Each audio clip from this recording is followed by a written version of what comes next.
Pour moi, Wikipédia constitue un apport sans précédent à l'humanité. C'est la plus grande coopération internationale qui ait jamais existé. Elle rassemble les gens autour d'un même objectif, créer davantage de savoir et le partager gratuitement. Nous faisons partie des infrastructures planétaires. Tout le monde utilise notre plateforme, tout le monde s'appuie sur Wikipédia. Nous ne sommes plus un petit projet annexe sur Internet. Wikipédia contient aujourd'hui plus de 58 millions d'articles rédigés en 300 langues. Tout ce qu'on y lit a été écrit par un bénévole, quelque part dans le monde. Ils sont près de 250 000 à apporter leur contribution chaque mois, et des millions depuis sa création. Le principal avantage de Wikipédia est qu'elle balaie la conception ex cathedra du savoir. L'idée que la connaissance se trouve entre les mains d'une petite élite. Comme on dit, le savoir, c'est le pouvoir. Wikipédia est un savoir démocratisé.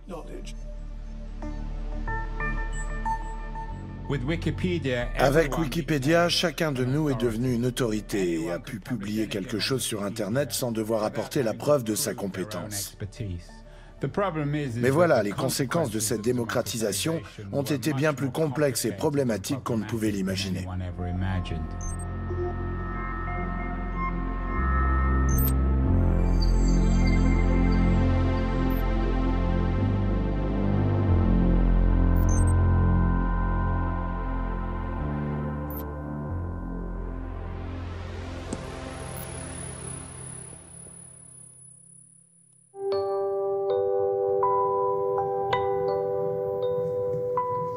Bonjour, je m'appelle Jimmy Wales. Je suis le fondateur de Wikipédia, l'encyclopédie libre. Le projet a été lancé en 2001 et il est vite devenu l'un des 10 sites les plus visités sur Internet. Imaginez un monde où chaque individu sur la planète peut accéder librement à la totalité des connaissances humaines. Imaginez un monde où chaque individu sur la planète peut accéder librement à la totalité des connaissances humaines. Imaginez un monde où chaque individu sur la planète peut accéder librement à la totalité des connaissances humaines.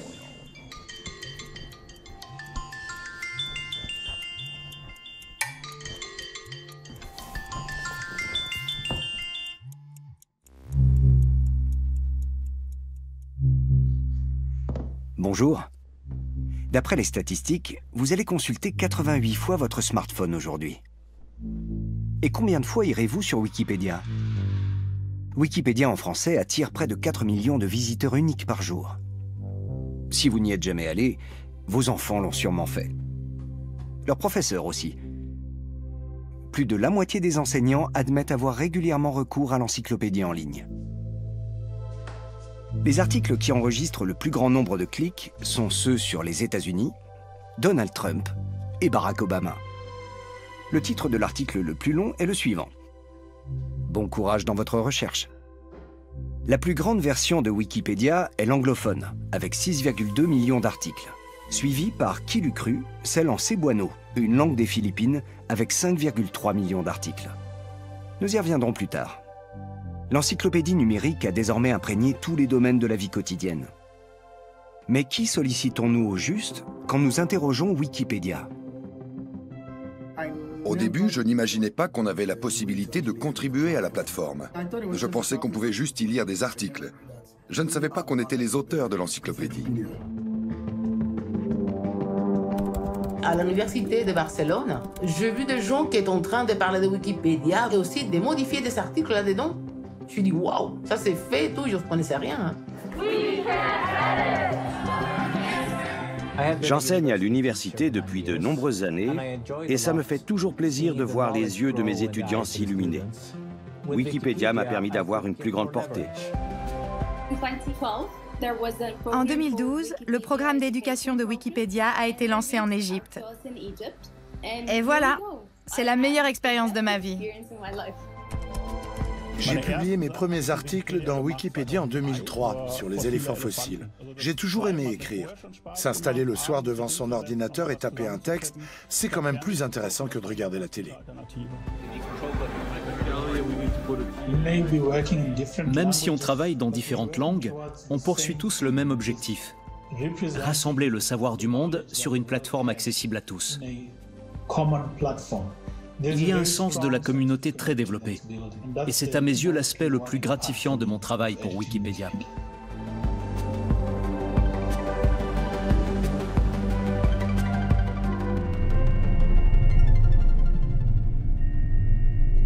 L'ensemble du savoir de l'humanité est à portée de main, accessible en quelques clics. Aujourd'hui encore, tout le monde peut apporter sa contribution sur Wikipédia, sauf les opinions personnelles. Qu'il s'agisse de politique ou de religion, la plateforme se veut neutre. Les Wikipédiens travaillent gracieusement.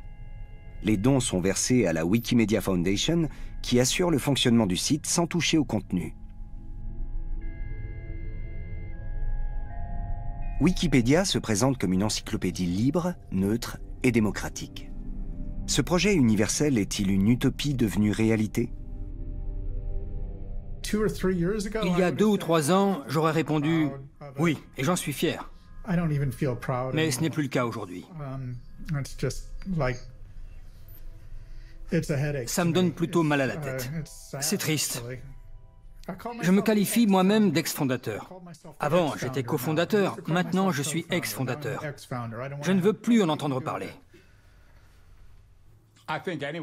Toute personne ayant un peu de bon sens sait que rien n'est jamais impartial et que la notion d'objectivité universelle est illusoire et idéaliste.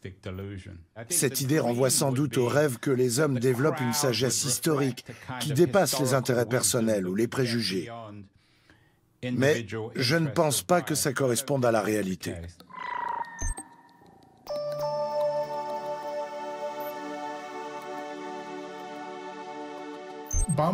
J'ai été embauché par Bomis Inc., une entreprise qui gérait différents projets sur le net. On était un moteur de recherche et un répertoire web. Très tôt, on a expérimenté avec des contenus générés par les utilisateurs. C'était un mix d'idées et de projets intéressants. On vivait une période très excitante sur Internet. Au départ, notre public était majoritairement masculin. On a lancé des blogs de sport, mais ils n'ont vraiment pas bien fonctionné. Il y avait un projet qui s'appelait le Bomis Babe Report. C'était un blog avec des photos de célébrités nues.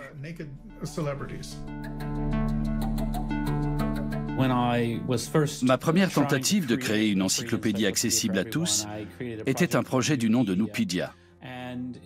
Il s'agissait d'inciter des universitaires à apporter leurs contributions. Toute publication était soumise à un processus de vérification en 7 étapes. C'était très lourd. La première année, j'ai dépensé environ 250 000 $ et je n'avais qu'une vingtaine d'articles à présenter. Donc ça revenait assez cher. Je savais qu'il fallait rectifier le tir parce qu'à ce rythme, on ne pourrait jamais réaliser une encyclopédie. Le soir du 2 janvier 2001, j'étais dans un restaurant mexicain avec un ami. Et il m'a parlé du logiciel Wiki qu'il utilisait. Le premier Wiki a été inventé en 1995 et il s'appelle WikiWikiWeb. WikiWiki signifie rapide en hawaïen.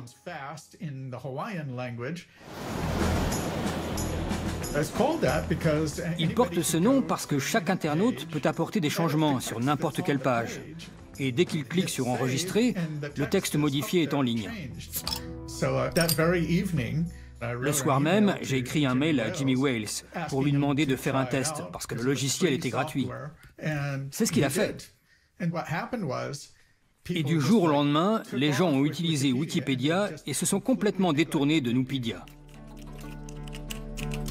Le lancement de Wikipédia a été explosif. On a dit « allez-y, écrivez des articles » et les gens ne se sont pas fait prier. Je peux imaginer un tas de choses et avoir toutes sortes de rêves ambitieux, mais je ne les prends pas spécialement au sérieux. Et en l'occurrence, c'est ce qui s'est passé. À la fin de la première année, on avait atteint les 20 000 articles, et ce nombre n'a pas arrêté d'augmenter par la suite. C'était trop beau pour être vrai.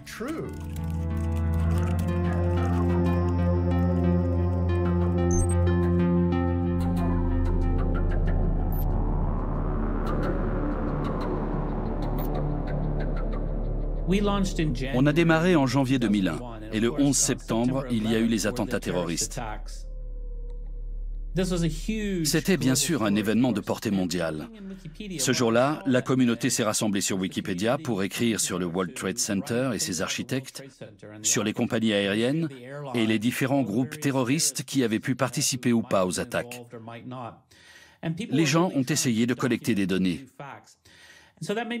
Je me suis dit que c'était intéressant et que ça comblait un vide dans le traitement des informations. Il y a les nouvelles du jour et elles sont importantes, mais là, on est plutôt dans une démarche réflexive qui s'inscrit dans une perspective longue.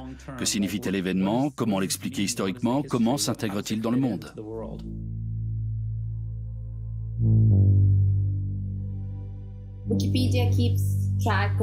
Wikipédia consigne tout ce qui arrive à l'humanité et ce qu'elle a connu par le passé.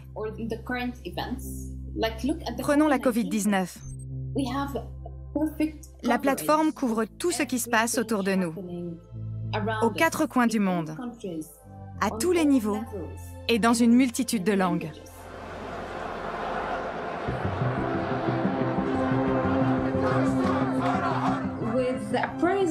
Pendant la révolte de 2011 en Tunisie, ce qu'on appelle le printemps arabe, je me suis aperçue qu'il y avait un énorme problème d'identité dans ce pays et qu'on ne connaissait pas notre histoire. J'ai dit à mes amis, j'ai un rêve. J'aimerais créer une communauté pour conserver et documenter notre patrimoine. Mais je ne sais pas comment m'y prendre. Certes, je ne suis pas historienne, mais je suis passionnée par l'histoire de mon pays. Voilà comment je suis tombée amoureuse de Wikipédia. Conserver et documenter. On le fait non seulement pour nous-mêmes, mais aussi pour les générations futures.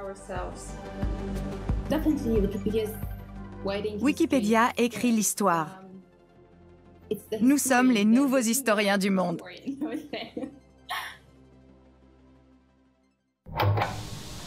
When the class bell rings, your child becomes my child too. So I'm going to do everything I can to help that kid succeed. Qu'y avait-il au juste avant Wikipédia? De grosses encyclopédies dans les bibliothèques de nos parents et de nos professeurs. Comment le monde universitaire a-t-il réagi face à Wikipédia?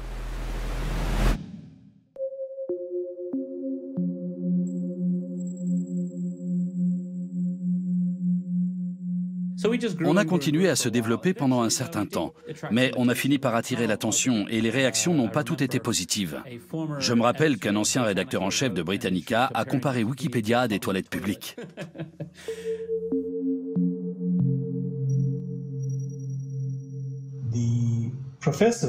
Dans notre école de génie électrique, les professeurs étaient farouchement opposés à toute information provenant de Wikipédia. Si jamais on citait Wikipédia comme source dans un devoir,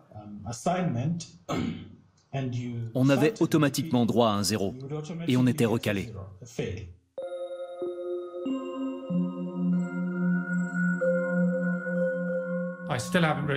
Je n'ai jamais vraiment accepté Wikipédia. Je vis dans le monde d'avant, celui où on consultait des livres.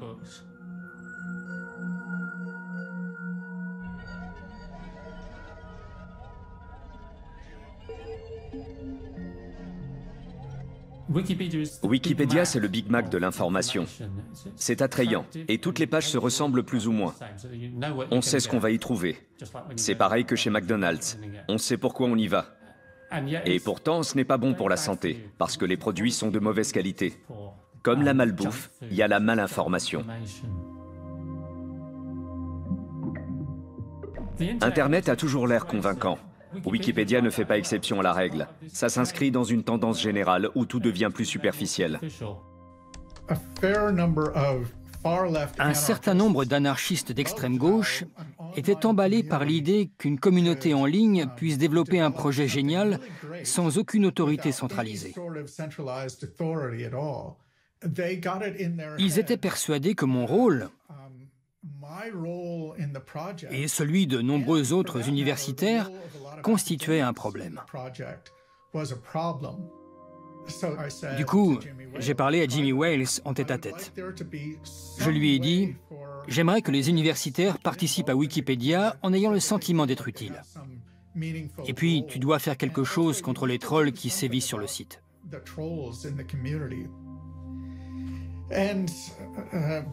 Mais Jimmy Wales a balayé mes inquiétudes d'un revers de la main. Alors j'ai dit, si c'est comme ça, je m'en vais. Il a levé les bras et je suis parti.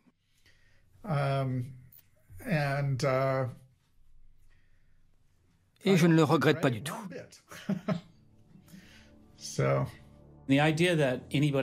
L'idée que n'importe qui puisse modifier le texte d'un autre choquait beaucoup de gens. Ils ne voyaient pas comment c'était possible.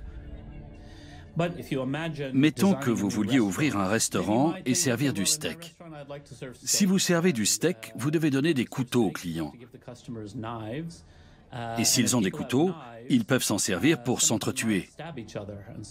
Alors vous vous dites, bon, eh bien on va installer une cage autour de chaque table. Mais si c'est ça votre conception du design, vous prenez les pires personnes comme référence. Et ça ne peut pas fonctionner. Maintenant, comment résoudre ce genre de problème dans le monde réel? En général, on va s'attaquer à l'agresseur, ou bien appeler la police, ou encore faire venir une ambulance. Donc, il existe des mécanismes pour faire face à une telle situation. Ils ne sont pas infaillibles, mais mieux vaut vivre dans un monde avec des failles que dans un monde qui nous met en cage.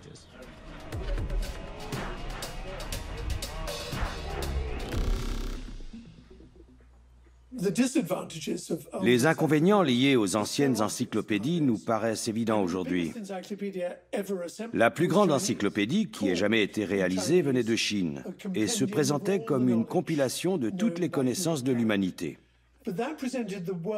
Elle montrait le monde et ce qu'on en connaissait du point de vue d'érudits chinois.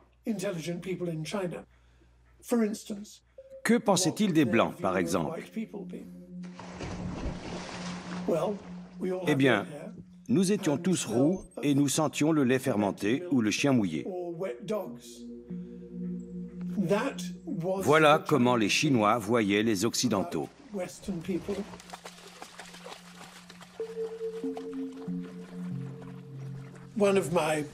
Un de mes biens les plus précieux est la 11e édition de Britannica. Voilà le volume 19, un ouvrage étonnant. Écoutez plutôt ce qui est écrit au sujet des Noirs. Intellectuellement, le Noir est inférieur au Blanc. Cette observation de F. Manetta, peu importe qui c'était, a été faite après une longue étude sur les Noirs américains et peut s'appliquer à la race entière. L'article continue ensuite avec les penchants sexuels, entre autres. C'est profondément insultant et manifestement faux. Il est sidérant de penser que cette 11e édition était encore considérée comme parole d'évangile. Et ce, après la Seconde Guerre mondiale.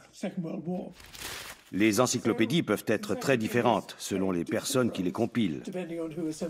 Raison de plus pour dire que les encyclopédies collaboratives sont bien meilleures.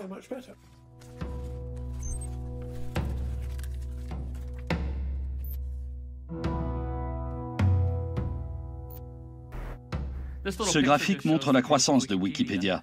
Ma partie préférée se situe début décembre. À l'époque, un scandale a éclaté, vous en avez peut-être entendu parler. Apparemment, il y avait une erreur dans Wikipédia. Qui l'eût cru? Les médias se sont déchaînés et sur CNN, on m'a hurlé dessus. Le résultat, comme vous pouvez voir, est que le trafic a quasiment triplé sur notre site.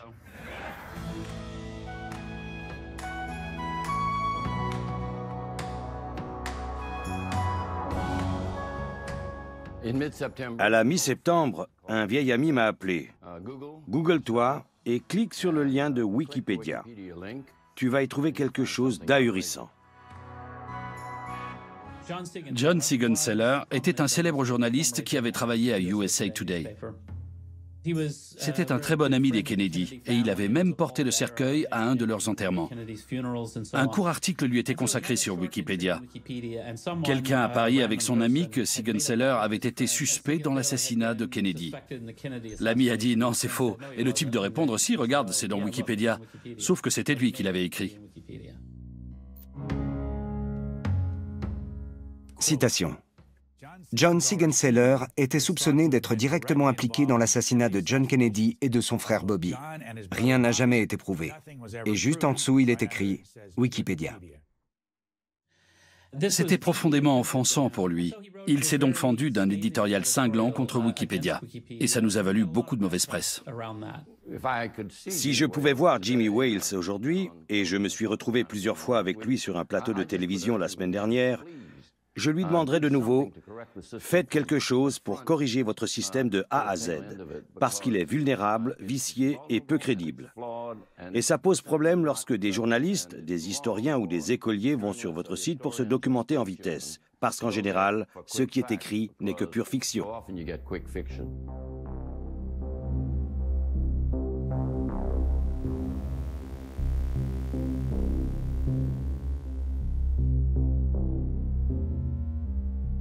La plupart des contributeurs de Wikipédia travaillent anonymement. Ils ne révèlent pas leur véritable identité. Voilà pourquoi beaucoup de gens affirment des choses qui semblent plausibles et qui ne sont pas rectifiées justement parce qu'elles semblent plausibles.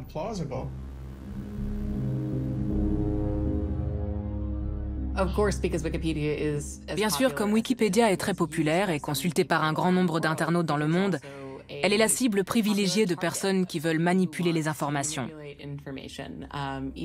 que ce soit pour se faire de la publicité, promouvoir leur entreprise ou leur carrière politique, ou encore influencer l'opinion publique sur tel ou tel sujet. On sait que des articles ont été remaniés par le Congrès américain, la Douma russe et le Parlement britannique. Partout où des politiques se font élire et disposent d'une équipe, on tente de modifier des pages sur Wikipédia.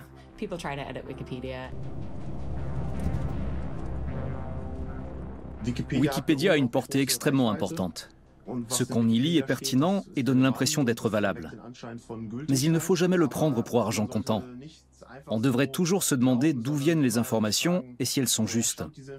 En l'occurrence, c'est ce que j'ai fait de manière méthodique.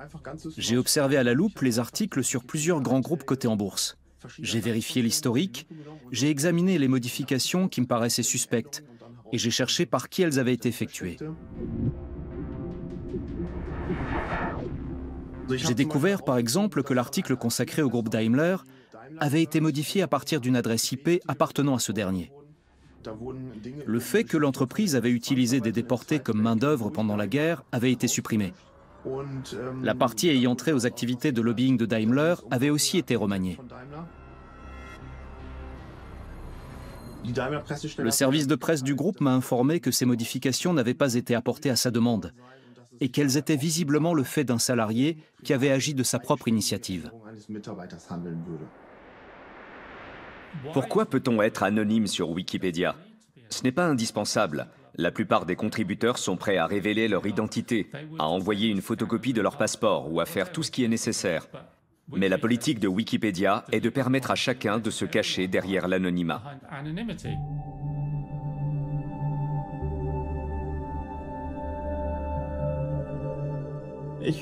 J'écris sous mon véritable nom. Il est donc très facile pour un journaliste ou toute autre personne de m'identifier. Mais je m'en moque parce que je sais que je ne fais rien de mal. En même temps, quand j'interviens en tant que biologiste, par exemple pour écrire des articles sur les organes génitaux, quelqu'un peut se dire « Ah, il donne son vrai nom, on peut savoir qui c'est. Je vais le dénoncer pour diffusion de contenu pornographique. » C'est arrivé. Je suis contre l'obligation de donner son vrai nom. Je pense à des consoeurs qui s'engagent sur des sujets sensibles depuis des années et qui se font insulter. Si elles dévoilaient leur véritable identité, elles ne pourraient plus sortir de chez elles.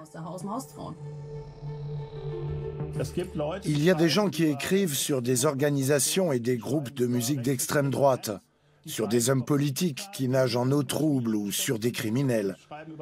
Il vaut mieux, selon moi, que ces personnes ne soient pas identifiables. Il ne faut pas oublier que Wikipédia est écrite et lue non seulement dans les pays occidentaux, où les libertés individuelles sont garanties, mais aussi dans les États dirigés par des régimes autoritaires. Ayant moi-même vécu dans une dictature et sous une surveillance permanente, je dirais qu'il faut laisser les gens écrire anonymement. Il existe des instances, des sentinelles, qui veillent à ce que les choses ne dérapent pas.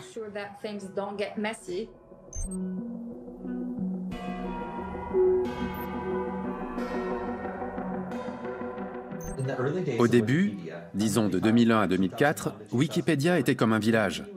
C'était un petit groupe de gens qui travaillaient sur un projet auquel ils croyaient. Il n'y avait sans doute pas plus de 150 auteurs. Entre 2004 et 2007, ce village s'est transformé en une grande ville et plusieurs foyers d'incendie sont apparus. Soudain, j'ai réalisé, waouh, on est populaire maintenant. On est devenu vraiment important dans le monde.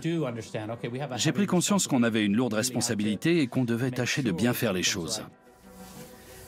On n'avait pas d'argent, alors on s'est demandé quels outils, quels mécanismes peut-on mettre en place pour surveiller le site nous-mêmes. On a donc créé le statut d'administrateur qui permet de bloquer certains utilisateurs. Les admins le sont par choix. Je ne les vois pas comme étant plus hauts dans la hiérarchie. Ils ont décidé de leur plein gré d'assumer quelques tâches supplémentaires. En gros, ils font le ménage. Mais ils doivent aussi régler des conflits et accomplir d'autres missions. Un admin a donc un peu plus de pouvoir qu'un contributeur normal. Par exemple, il peut appuyer sur un bouton pour supprimer un article. Sur Wikipédia, les administrateurs existent depuis 2002. Aujourd'hui, sur les 92 millions d'utilisateurs enregistrés dans le monde, on en compte 3900. Ainsi, 0,004% des utilisateurs ont le dernier mot en cas de litige. Les administrateurs peuvent bloquer des contributeurs et supprimer des articles, même si dans ce dernier cas, la décision est généralement soumise au vote de la communauté. Pour écrire sur Wikipédia, il faut respecter certaines règles. L'article doit remplir des critères d'admissibilité et être étayé par des sources reconnues. Sinon, il est supprimé. Mais qu'est-ce qui est admissible dans ce monde? Et quelle source est assez fiable pour que la contribution ne soit pas retirée? Un contrôle qualité rigoureux a été mis en place. Voilà pourquoi aujourd'hui, Wikipédia est une source d'information de grande qualité. Mais pour les nouveaux venus, tout est devenu plus compliqué.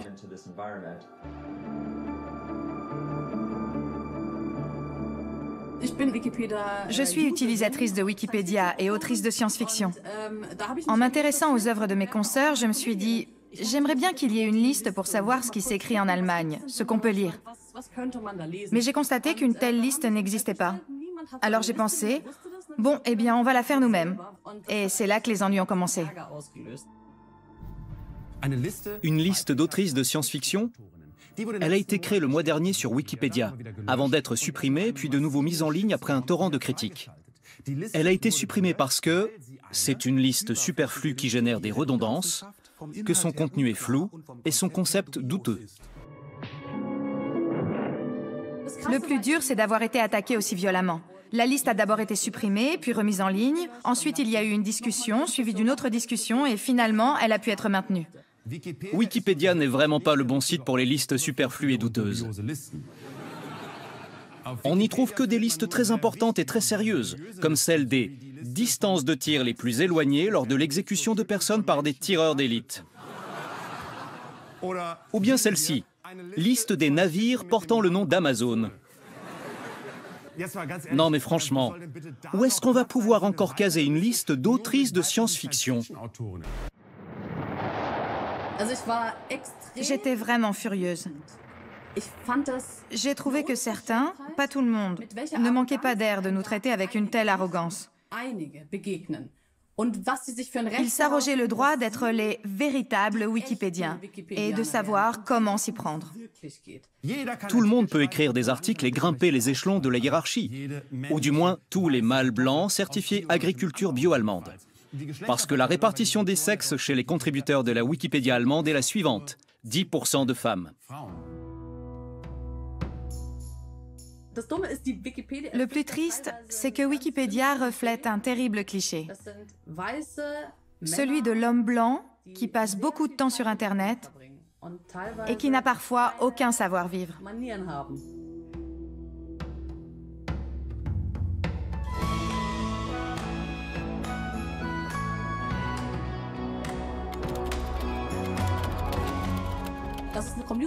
C'est super qu'il y ait une communauté, parce que ça apporte de la stabilité et de la rigueur. Malgré tout, c'est un site qui devrait en principe être ouvert à tous. Alors à partir du moment où ils filtrent les informations et virent des gens, ils tuent leur propre projet. Sur Wikipédia, c'est normal d'avoir des désaccords éditoriaux, ça arrive très régulièrement. Enfin, les bénévoles, en fait, ont fini par créer des critères d'admissibilité des articles. Wikipédia ne vise pas à parler de tout, de tous les sujets. On va pas parler de la boulangerie du coin ou de l'artiste local, en fait. Pour savoir si un sujet mérite d'avoir un article dans Wikipédia, le critère de base, c'est que le sujet doit avoir fait l'objet soit d'une entrée dans une encyclopédie classique, soit d'avoir fait l'objet de 2 articles dans la presse nationale ou internationale. De fait, ça limite la notoriété, mais ça c'est un choix des bénévoles. Wikipédia n'est pas là pour créer la notoriété. Wikipédia est là pour constater la notoriété quand elle existe. Les critères d'admissibilité sont les mêmes pour les femmes que pour les hommes. Par exemple, le fait d'être un professeur ou une professeure n'a aucune importance. La seule chose qui compte est de détenir un titre de professeur dans une université. Mais il faut bien dire que dans les universités allemandes, seuls 20% des professeurs sont des femmes. C'est pareil dans tous les domaines. En réalité, les femmes sont très souvent sous-représentées aux postes clés. Toute la question est de savoir si on veut reproduire le ratio réel entre les hommes et les femmes ou bien le modifier.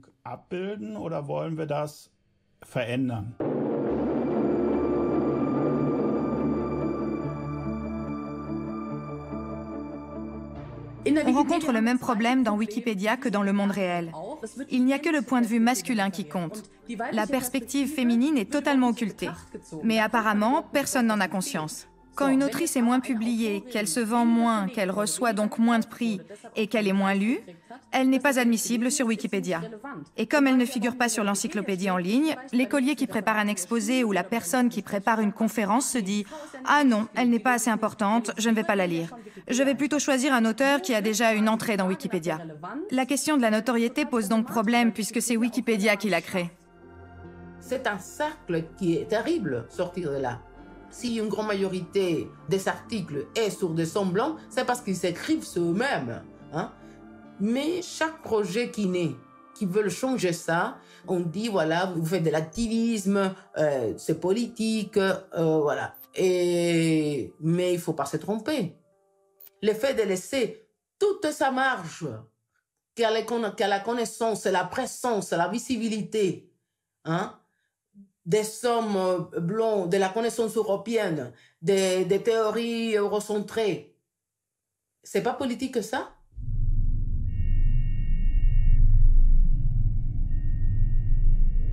Cette carte de la base de données Wiki permet de visualiser la situation sur Wikipédia. Ça ne ressemble pas franchement au savoir universel de l'humanité. Mais que faire pour changer la donne? Il y a quelques années, un auteur a eu une idée qui a fait de lui le wikipédien le plus prolifique de tous les temps.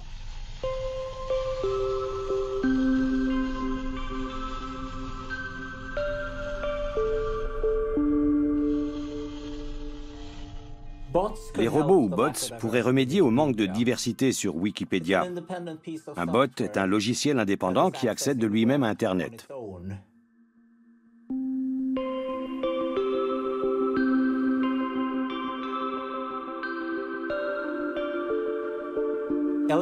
LSJBot a produit près de 10 millions d'articles en différentes langues.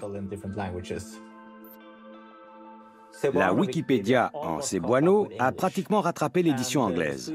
La version suédoise occupe la 3e place, loin devant l'allemande. La Wikipédia en waray-waray, une autre langue des Philippines, est elle aussi dans le top 10. Ces 3 versions ont bien grimpé dans le classement de Wikipédia.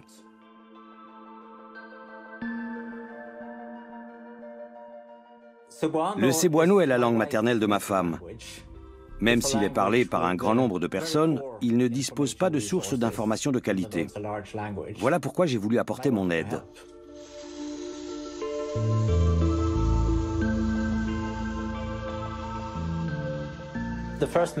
Mon premier grand projet portait sur les espèces animales.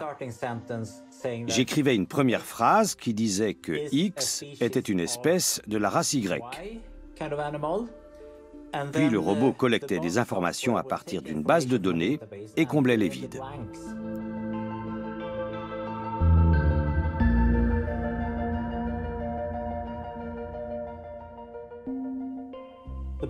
Le robot a rédigé tous les articles sur le règne animal et végétal dans 3 versions de Wikipédia. Je suis fier de cet accomplissement. Je pense faire du bon travail en réalisant la vision de Wikipédia, à savoir rendre accessibles toutes les connaissances de l'humanité. Désormais, 30 millions de personnes peuvent s'informer sur les espèces animales et végétales dans leur langue maternelle, chose qui n'était pas possible auparavant.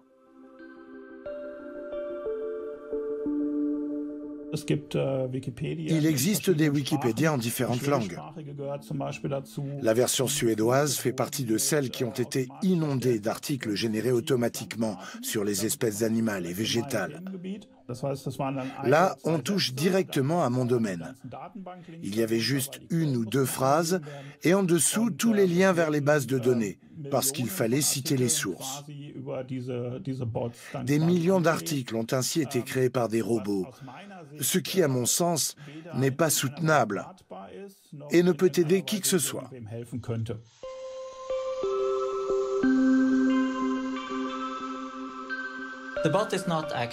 Le robot n'est plus actif parce que l'état d'esprit a changé au sein de la communauté. Il y a eu de vifs débats. On a reproché au robot de tuer le plaisir de l'écriture manuelle.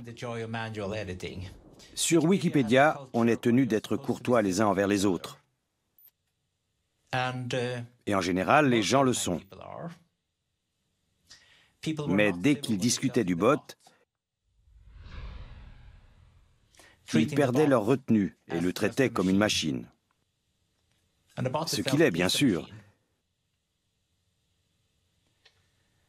Mais les attaques personnelles à son encontre me font mal.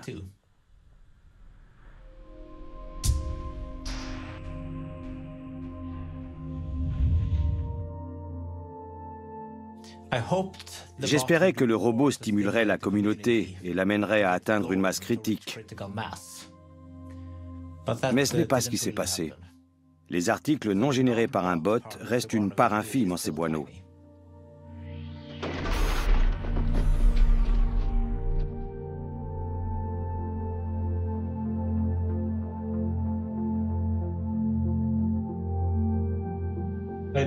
Je sais que les articles de Wikipédia en malagasy, une des langues parlées à Madagascar, ont été en grande partie écrits par un robot. Personnellement, je trouverais ça très intrusif.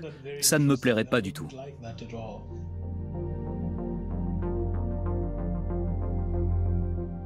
J'ai été déçu en découvrant que la Wikipédia dans ma langue, le Xitsonga, contenait moins de 80 articles.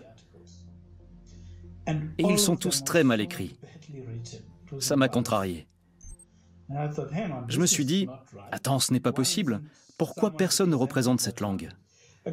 2 jours plus tard, je me suis demandé, sur qui comptes-tu pour le faire? Est-ce que tu espères que des universitaires ou des professeurs de lycée vont rédiger ces informations sur Wikipédia? Je n'avais pas de réponse à cette question. La seule chose qui me venait sans cesse à l'esprit était « fais-le toi-même ». Je me suis donc mis à écrire des textes simples. Le premier article que j'ai rédigé dans ma langue portait sur Nelson Mandela. Puis, je me suis rendu compte que personne d'autre n'écrivait en Xitsonga sur Wikipédia et qu'on n'effaçait pas mon article. C'était agréable. Ça me donnait l'impression d'avoir un certain pouvoir. À partir de là, c'est devenu pour moi un voyage de découverte.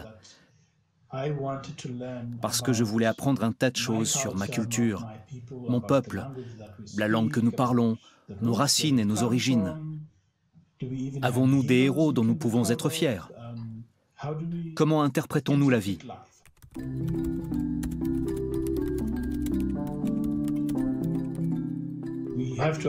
Il faut se demander qui écrit l'histoire. En Afrique du Sud, on ne compte des historiens noirs que depuis 1994.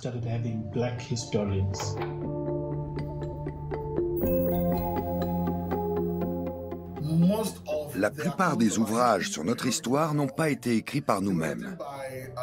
Ils ont été rédigés par des Blancs et des gens qui ne sont pas issus de notre culture. Autrement dit, ce sont des personnes extérieures qui nous racontent notre passé. Le problème est qu'une grande partie de nos propres sources historiques n'existent pas sous forme écrite. Elles se trouvent sur des pierres ou des arbres ou encore dans des chansons.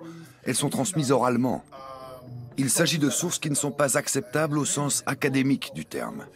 Voilà pourquoi notre version de l'histoire a si peu de résonance. Les récits et traditions orales sont d'une importance cruciale pour l'avenir du savoir libre. Bien souvent, ils ont permis aux peuples indigènes ou aux communautés menacées par le colonialisme de préserver leur identité. Actuellement, Wikipédia n'accepte pas la plupart de ses contenus sur ses pages. Comment intégrer les histoires orales dans Wikipédia? La communauté a une position claire sur ce point. On n'en veut pas parce que ça favorise l'éclosion et la diffusion de légendes. Notre démarche se veut scientifique. Et si la science ne prend pas en compte ce type de récits, on ne peut pas les accepter. Même si la grand-mère d'un tel raconte que dans le temps c'était comme ci ou comme ça, ce n'est pas une source que l'on souhaite incorporer dans Wikipédia. On ne va pas dire pour autant à cette personne qu'elle ment.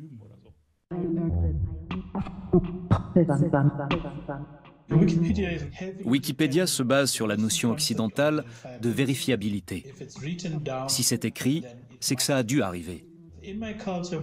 Dans ma culture, c'est différent. Si par exemple, j'avais demandé à mon grand-père, aujourd'hui décédé, de vérifier les histoires qu'il me racontait sur notre culture, il n'aurait pas compris et se serait senti offensé. Dans mon pays, une personne peut être célèbre sans avoir jamais été citée par le magazine Forbes. Est-ce que ça signifie qu'elle n'est pas crédible? Je demande sans cesse aux administrateurs de Wikipédia comment ils peuvent juger si quelqu'un dans mon pays est digne d'intérêt ou pas. Quand on parle de la connaissance qui est donnée par la langue orale, on pense toujours à l'Afrique, mais non, ce n'est pas que l'Afrique qui fait ça. Les Amérindiens, ils font ça, les Asiatiques aussi, ils font ça. Alors voilà, c'est une question culturelle et qu'ici, on l'a perdu, mais qu'on l'avait ici aussi. En Europe, ils l'avaient aussi.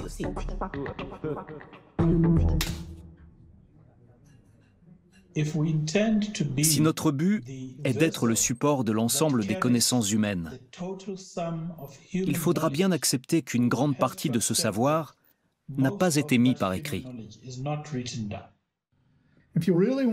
Si l'on veut vraiment créer une encyclopédie mondiale, on doit penser à l'échelle mondiale. Jusqu'ici, personne n'y est arrivé, loin de là. Personne n'a même réfléchi à la façon de s'y prendre. Je suis un des rares à l'avoir fait. Par exemple, à quoi ressemblerait un article sur Dieu si l'on prenait en compte le point de vue des peuples d'Afrique subsaharienne, des hindous, des shintoïstes, des chrétiens et des athées? Un article vraiment équilibré et neutre. Personne n'y a réellement pensé. On ne sait même pas si c'est possible ou cohérent.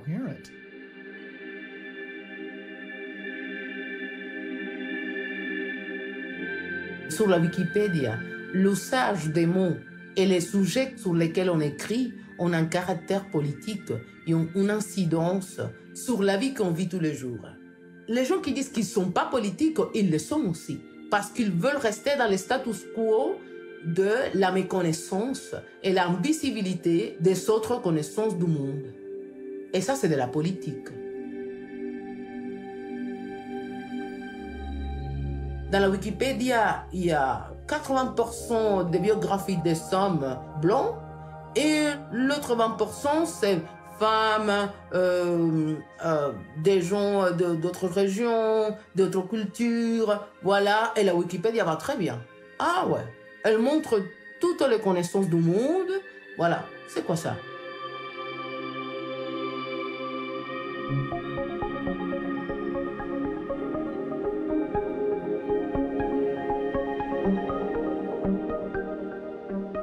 Moi, quand on vient m'attaquer, me dire tu te positionnes, oui, je me positionne, j'appelle noircir parce que j'estime que la Wikipédia, c'est une encyclopédie qui doit refléter le monde, mais le monde dans sa totalité, les connaissances du monde dans sa totalité.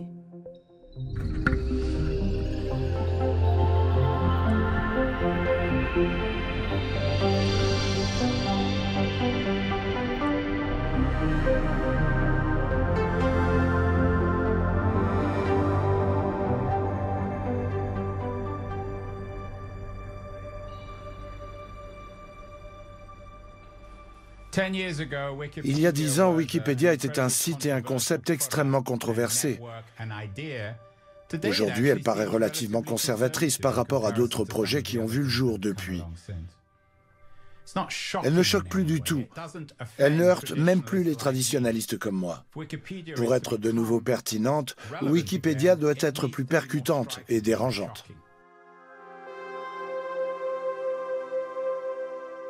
Ce que je trouve fascinant avec Wikipédia, c'est qu'au début, tout le monde pensait « Mon Dieu, ça va beaucoup trop loin. Comment se fier à ces informations? N'importe qui peut écrire sur Internet. Ça n'a rien à voir avec l'érudition traditionnelle. Pourquoi devrait-on utiliser ce site ?» Aujourd'hui, 20 ans plus tard, on reproche avant tout à Wikipédia d'être trop proche de l'érudition traditionnelle. Regardez tout ce qui manque. Comment peut-on combler ces lacunes? Il faut savoir qu'historiquement, la science, la recherche et le monde de la production de connaissances ont toujours été partiaux et exclusifs. Eh bien, à présent, Wikipédia l'est aussi.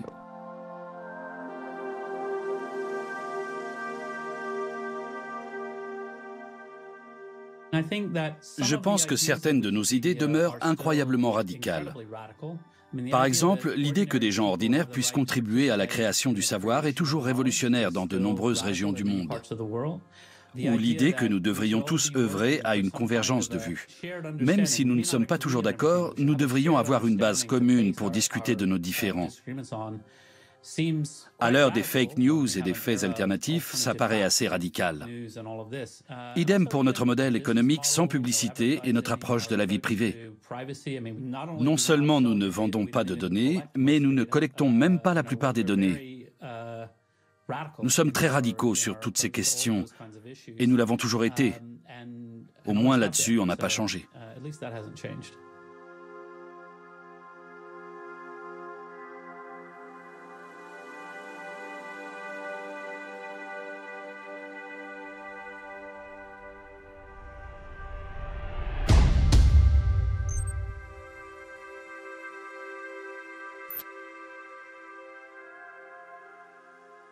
On est tout le temps en procès. Mais nos avocats sont très forts pour défendre notre droit à publier des informations gênantes. On a été poursuivis en justice par des politiciens, mais aussi par des gouvernements nationaux. On comparaît régulièrement devant les tribunaux, et souvent, on gagne. Il faut dire qu'en général, les gens portent plainte parce que les contenus publiés sur Wikipédia les dérangent, et non pas parce qu'ils sont faux. Le dernier exemple en date remonte à 2 ans et demi. Le gouvernement turc nous a demandé de retirer des informations dans 2 articles sur la guerre civile en Syrie. On a refusé parce qu'on a vérifié les articles en question et les révélations qu'ils contenaient étaient très bien étayées. Les faits étaient vérifiables.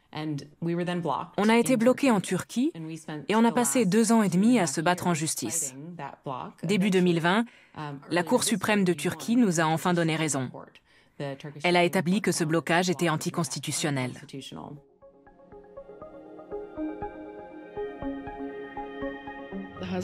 Ma sœur vient de m'apprendre que Wikipédia était à nouveau accessible. J'ai tout de suite vérifié.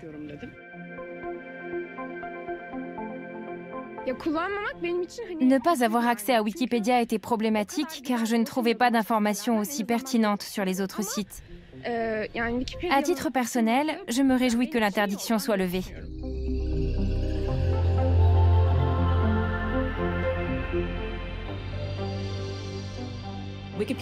Wikipédia est modifié 350 fois par minute. C'est la fréquence à laquelle nos articles sont remaniés.